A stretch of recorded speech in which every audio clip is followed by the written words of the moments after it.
Congratulations once again kay Ma'am Andrea ng Pamplona, ang ating first winner sa ating pabugtong-bugtong. Ukdi-ukdi, ugbus kamuti.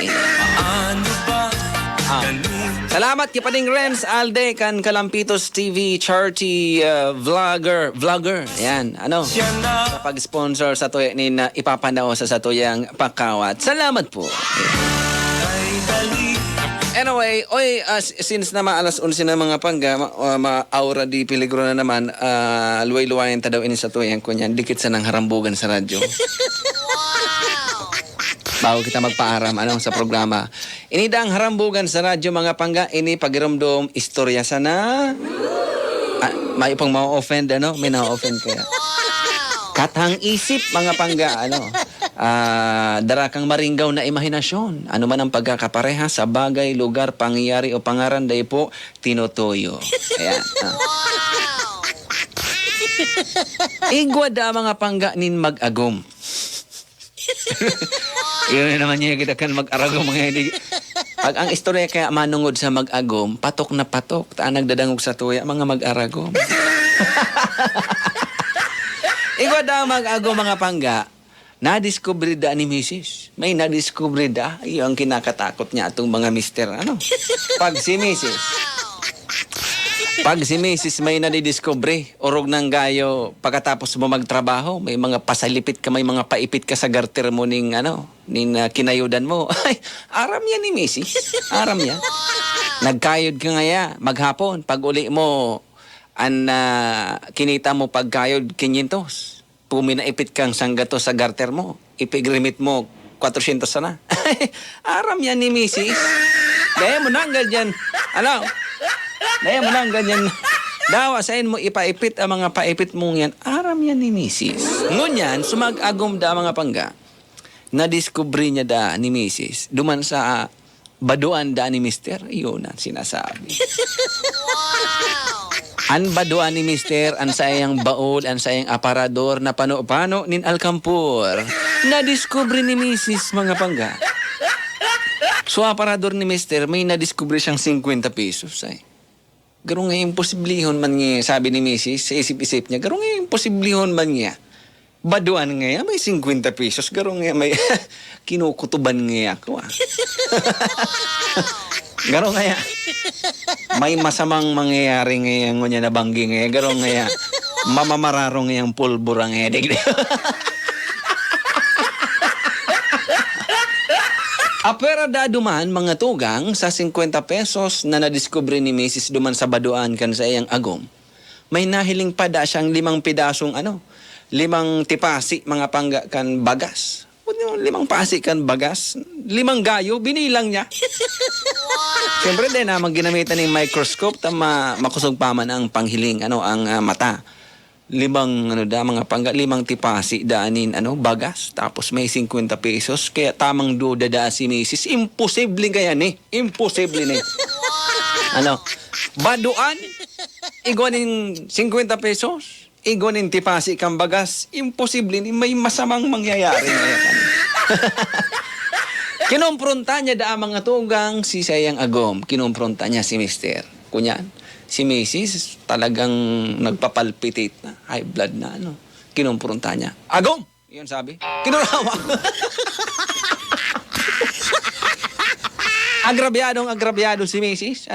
Kinumpronta si Mister. Ano ngaya ining nahiling ko ngaya di sa baduan mo ngaya? May igong ngayang 50 pesos akong nahiling. Imposible man niya magkigong ngayon. Diyan dapat niya yaw niya sa wallet mo, yaw niya sa bulsa kan kung ano mo. Dapat niya, kita may 50 pesos. Tapos may nahiling pati ngaya kung 5 tipasi ngayanin bagas ngaya duman sa baduan mo. Ano ngaya ito? Pagtitipon mo ngayon. Akala ko baga may alkansiya ka. Anong mataduman mo piglalag sa baduan mo ang 50 pesos? Iguapan may pasakatan pang 5 tipasing bagas. Ang sabi daan ni Mister mga tuga. Agom. Iyan bagas na iyan. Na 5 pidaso, 5 tipasi kan bagas. Tuyo kaya agom na naghahambog ako sa emo, may ginigibo ako sa emong kasalan, nang bababae ako, nagiinom ako kung sain-sain. Abo ko kaya agom na ma-feel guilty sa mga bagay, mga kasalan na ginigibo ko sa emo, kaya tuyong may ginigibo akong kasalan, naglalag ako ning sarong pidasong bagas diyan sa baduan ko, tangani ang konsensya ko mailuwas ko. Di ba? Baga, totoo ba? Tama man ang mga rasones ni Mister, ngani na ang day siya makonsensya kan mga kagibuhan niyang maraot, kasalan sa agom niya, kimisis, piglalagan niyang sarong tipasi nin bagas. Halimbawa, binawasan niya. So, ni-remit niyang ganansiya, kimisis, guilty siya duman eh. Binawasan niya, naglag siyang sarong tipasing bagas para so guilt feeling niya, may luwas niya. Tama man. Ang sabi pa ni Mister, sa 10 taon tanya ko agom na pagkainibahan, 5 tipasi lang ang yaon dyan. Kumbaga, gasino? Kumbaga, 5 taon, 10 taon ang mag-agom, kaya si Mrs. medyo naggaan-gaan si sayang pagmati. Tama man nga, may 5 tipasi nga, 10 taon na kitang mag-iba. Bubot sabihon nga, apalan nga agom, 5 beses ka pa lang sa kuya, nagkakaigoning kasalan. Sabi na kaso lalaki, ay syempre. Tapos naghapot naman daan si Mrs. Ini nga agom ini nga 50 pesos, ano man dang yan, purpose nga kini. Ang sabi na yan. Ang sabi na ni Mister, ay iyan 50 pesos agom, kunyang kaya, so bagas kaya napigwa para laag ko dyan sa aparador ko, sa nagsarong kilo na pinabakal ko na.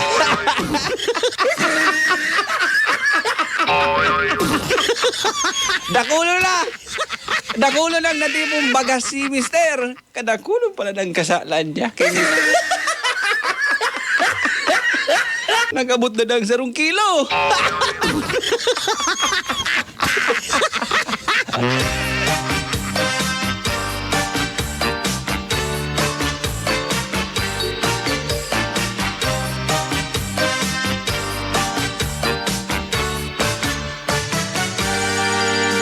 Anyway, 48, makalipas ang 10 ng umaga, maluway-luway naman ako mga pangga. Tama, ano pa ako? Masaray pa ng tipasi. Mga misis, pag tagariparohonin doan mga aparador, mga baduan kan sa endong mga mister. Ha? Parong-parongon, ang mga alkampor. Maparam na ko. Thank you so much. Bye-bye. See you tomorrow. Abangan mamaya si DJ Bea. Salamat. Energy FM. Energy